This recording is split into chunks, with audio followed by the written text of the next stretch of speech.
Hello folks, and welcome to a lovely sunny spring-like sketchbook club. Today we're playing homage to the wonderful, hopeful and fragrant season of spring by creating this stunning watercolour and hand lettering masterpiece. So you'll need an HB pencil, a set of watercolours, your size 1 and size 6 brushes, and you might also like to use some coloured pencils and white gouache for details. So first of all, print out your transfer, reference sheet and instructions.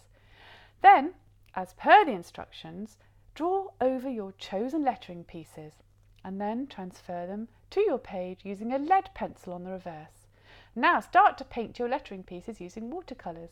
Don't worry too much about details if you can add them afterwards. I even wrote the tiny lettering in pencil later.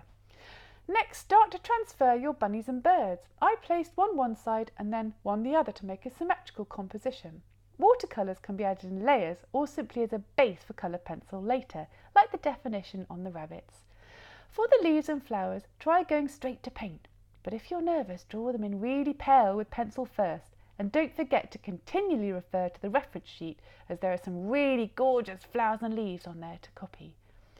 Carry on this way, treating it a bit like a doodle, really getting lost in the process. It's an incredibly peaceful and relaxing thing to do.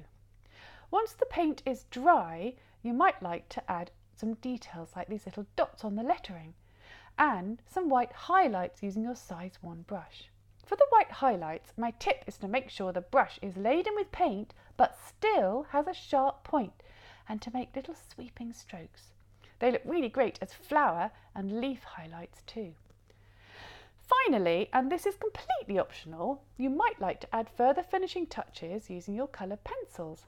Now I do this a lot as I'm much more confident using pencils, but obviously it's entirely up to you. I added all of the rabbit shading, their pinky ears and their whiskers, and all of the fine feather details to the birds and their eyes and beaks.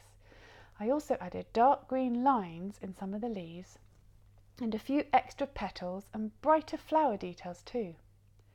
Looking at the reference, I also added the tiny lettering and some shadows and highlights on my big spring lettering piece too.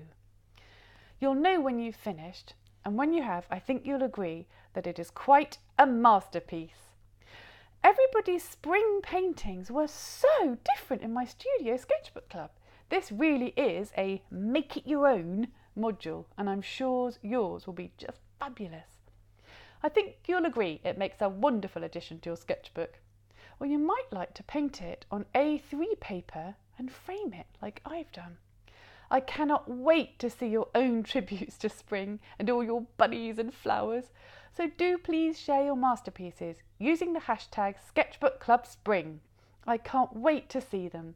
Happy spring painting everyone, and see you at the next sketchbook club.